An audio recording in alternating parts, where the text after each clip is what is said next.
आज मैं बड़े संतोष के साथ कहता हूं और बाबा के चरणों में बैठ करके कहता हूं, आज ये संख्या करीब करीब 100 करोड़ तक पहुंच चुकी है। भारत की गरीब कल्याण की योजनाओं की, सोशल सिक्योरिटी देने वाली योजनाओं की विदेशों तक सभी इंटरनेशनल फोरम में चर्चा हो रही है। साथियों, आज ही यहां मुझे गोदान के कार्यक्रम में सहभागी होने का भी अवसर मिला है। ट्रस्ट द्वारा 100 गायें गरीब किसान परिवारों को दी जा रही है।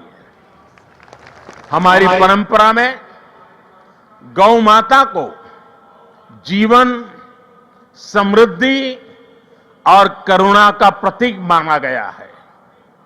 ये गायें इन परिवारों की आर्थिक, पोषण संबंधी और सामाजिक स्थिरता में सहायक होगी। साथियों, गौ माता के संरक्षण से समृद्धि का संदेश देश विदेश के कोने कोने में दिखता है। कुछ वर्ष पहले राष्ट्रीय गोकुल मिशन के तहत वाराणसी में 480 से ज्यादा गीर गायें वितरित की थी और मेरा एक नियम था कि जो पहली बछड़ी होती थी वो मैं वापस लेता था और दूसरे परिवार को देता था। आज वाराणसी में गीर गायों और बछड़ों की संख्या लगभग 1700 हो गई है और वहां हमने जो एक परंपरा शुरू की है, जो गाय वहां वितरित की गई है, उनसे पैदा हुआ मादा बछिया को दूसरे इलाके के किसानों को मुफ्त दिया जाता है। इसलिए इन गायों की संख्या भी बढ़ रही है। मुझे याद है 7-8 साल पहले अफ्रीका में रवांडा की यात्रा के दौरान मैं एक गांव में वहां गया था और वहां भारत की 200 गीर गायें भेंट की थी और ये दान देने वाली परंपरा वहां भी है।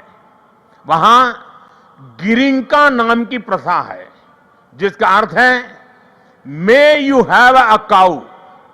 इसमें गाय से पैदा होने वाली पहली मादा बछिया को पड़ोसी परिवार को दान देता होता है। इस प्रथा से वहां न्यूट्रिशन, मिल्क प्रोडक्शन, इनकम और सोशल यूनिटी बढ़ी है। साथियों, ब्राजील ने भी भारत की गीर और कांकरे नस्लों को अपनाकर उन्हें आधुनिक तकनीक और वैज्ञानिक प्रबंधन के साथ आगे बढ़ाया है और आज वे बेहतर डेयरी परफॉर्मर्स का स्रोत बन गई है। ये सभी उदाहरण बताते हैं कि जब परंपरा, करुणा और वैज्ञानिक सोच एक साथ चलती है तो गाय आस्था के साथ ही सशक्तिकरण, पोषण और आर्थिक प्रगति का साधन बन जाती है। और मुझे खुशी है कि आप इस परंपरा को यहां बहुत नेक नियत के साथ आगे बढ़ा रहे हैं। साथियों, आज देश कर्तव्य काल की भावना के साथ विकसित भारत की दिशा में आगे बढ़ रहा है।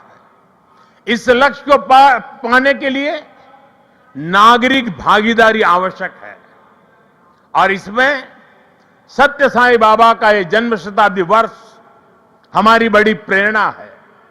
मेरा आग्रह है कि इस वर्ष हम विशेष तौर पर वोकल फॉर लोकल के मंत्र को मजबूत करने का संकल्प लें। विकसित भारत बनाने के लिए हमें लोकल इकोनॉमी को बढ़ावा देना ही होगा। हमें याद रखना है, जब हम स्थानीय उत्पाद खरीदते हैं तो हम एक परिवार, एक छोटे उद्यम और स्थानीय सप्लाई चेन को सीधे सशक्त बनाते हैं। इसी से आत्मनिर्भर भारत का रास्ता भी तैयार होता है। साथियों, आप सभी श्री सत्य साईं बाबा की प्रेरणा के साथ राष्ट्र निर्माण में अपना निरंतर योगदान दे रहे हैं।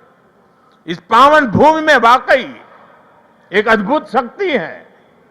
यहां आने वाले हर व्यक्ति की वाणी में करुणा, विचारों में शांति और कर्म में सेवा का भाव दिखने लगता है। मुझे विश्वास है, जहां भी अभाव या पीड़ा दिखाई देगी, वहां आप इसी तरह एक आशा, एक प्रकाश बनकर खड़े होंगे।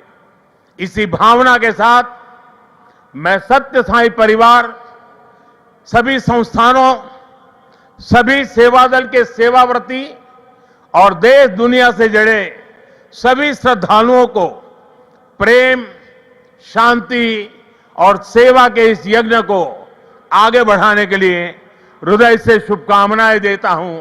बहुत बहुत धन्यवाद। साईं राम।